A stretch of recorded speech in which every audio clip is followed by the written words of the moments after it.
اللہ تعالیٰ کے محبوب بن جائیے۔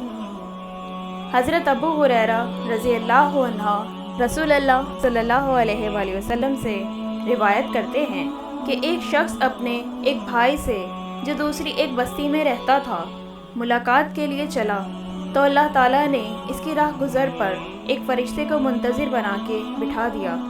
جب وہ شخص اس مقام سے گزرا تو فرشتے نے اس سے پوچھا، تمہارا کہاں کا ارادہ ہے؟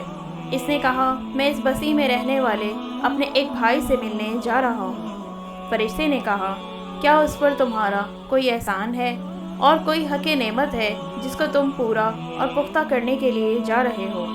اس بندے نے کہا، نہیں، میرے جانے کا باعث اس کے سوا کچھ نہیں ہے کہ اللہ کے لیے مجھے اس بھائی سے محبت ہے، یعنی بس اس محبت کے تعلق اور تقاضے سے میں اس کی زیارت اور ملاقات کے لیے جا رہا ہوں۔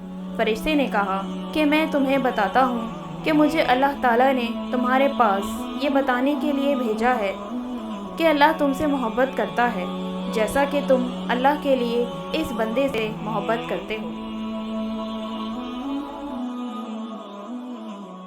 دین اسلام کی سنہری باتیں سننے کے لیے ہمارا چینل سبسکرائب کریں۔